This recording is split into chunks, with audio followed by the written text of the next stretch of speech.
mondialement connu pour la richesse de sa culture qui embrasse l'héritage des Olmèques, des Toltecs, des Zapotèques.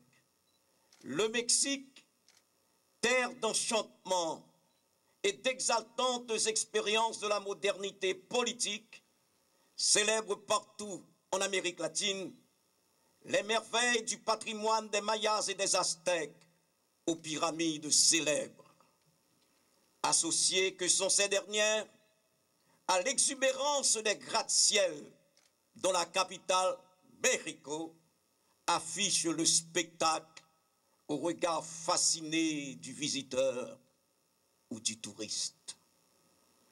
À travers donc la presqu'île du Yucatan, où la présence humaine remonte à 30 000 ans avant les temps présents, l'historien, autant que l'anthropologue, l'intellectuel à l'égal de l'homme du commun, découvre un pays charnière avec lequel les Européens de l'époque d'Hernando Cortés entrent en contact lorsqu'en 1521, l'Espagne conquiert et colonise le territoire depuis Mexico Tenochtitlan, qui devint la capitale de la vice-royauté de la Nouvelle-Espagne.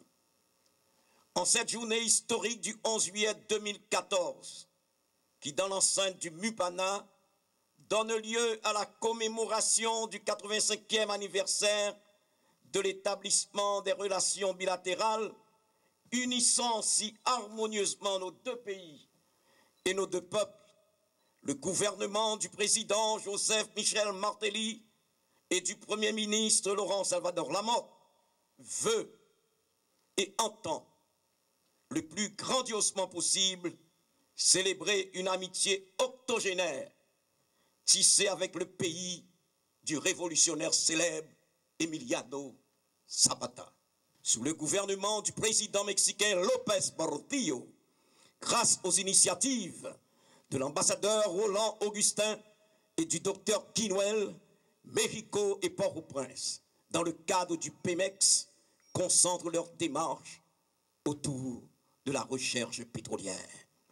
Au stade actuel de la diplomatie bilatérale, grâce à la politique progressiste du président Martelly et à la diplomatie d'affaires du Premier ministre Laurent Lamotte, le rapprochement de capitale à capitale prend littéralement une tournure plurisectorielle guidée par une optique d'investissement.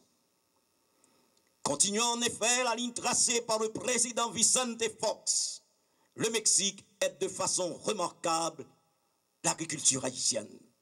De façon encore plus précise et diversifiée, en mai 2014, le directeur général de Fonatur, Fondo Nacional de Fomento al Turismo, Héctor Barraza Gómez, en visite à Haïti, signe un protocole d'accord avec la ministre du Tourisme, Madame Stéphanie Villedoin. Le développement de projets d'infrastructures touristiques, plus que jamais, est à l'ordre du jour. Un plan de développement touristique de la Côte Sud s'inscrit dans cette mouvance. Le mardi 5 février 2014, un accord de coopération académique, scientifique et technologique est signé entre le ministère du Tourisme et l'Université Anáhuac de Mexico, une des plus grandes écoles du tourisme du continent. Les relations haïtiano-mexicaines ont une longue histoire. Le premier contact a eu lieu dans les années 1816, lorsque le général Francisco Javier Mina s'est approché à la jeune République haïtienne, sollicitant son aide à la gestation de l'indépendance du Mexicain. Cette démarche atteignit son point culminant en 1929 avec la formalisation des relations diplomatiques entre les deux pays à l'initiative du Mexique. Pendant ces 85 ans, les relations entre le Mexique et Haïti se sont renforcées de façon considérable. Dans la sphère politique, les rencontres entre les chefs d'État des deux pays durant ces 4 dernières années se sont répétées plus d'une fois et des sujets d'intérêt relatifs à la relation bilatérale et internationale ont été à l'ordre du jour, comme a dit M. le secrétaire d'État. À cela s'ajoute la fructueuse coopération au sein des organismes multilatéraux à travers l'adoption de positions partagées autour des sujets clés de l'agenda internationale. Il faut également mentionner que la coopération mexicaine en Haïti s'est approfondie et prévoit des jours meilleurs avec la ratification de l'accord de base de coopération d'éducation et coopération scientifique et technique. Nous œuvrons déjà des projets en matière de l'éducation, de la santé, de la réduction des désastres naturels, de l'agriculture, de la construction et du transformation des institutions de l'État haïtien. Particulièrement, on travaille étroitement à travers la collaboration entre l'Institut national électoral du Mexique et le Conseil électoral provincial en Haïti. Il est à souligner que le programme de bourse du Mexique est l'un des plus conséquents de la région, sans oublier que les secteurs économiques et le commerce bilatéral ont expérimenté une croissance significative ces dernières années. La politique de coopération mexicaine a été particulièrement intense et innovatrice depuis le tremblement de terre de 2010, réunissant les ressources privées et publiques. Cette coopération, coordonnée avec le gouvernement d'Haïti, fait possible une importante visibilité publique des efforts. Suite à la tragédie du 2 janvier 2010, l'aide humanitaire mexicaine en Haïti arriva de façon immédiate, comme une expression de solidarité et d'appui au peuple haïtien durant ces moments difficiles. Les jours après le tremblement de terre, l'implémentation de diverses actions d'aide pour Haïti se sont fait effectives, avec environ 47 millions de dollars par biais de différentes subventions.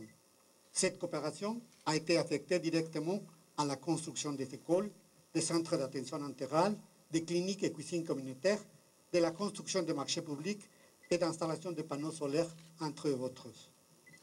Dans ce contexte d'entente, il est possible d'affirmer que les relations mexicaines-haïtiennes qui sont développées dans tous les ans se retrouvent dans ces meilleurs moments.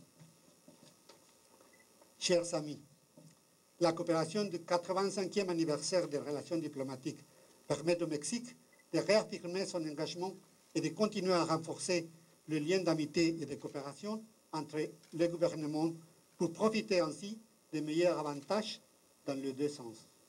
L'amitié entre le Mexique et Haïti est solidairement profitable. Les deux pays sont unis à travers un objectif commun, qui est de travailler au profit de leur peuple.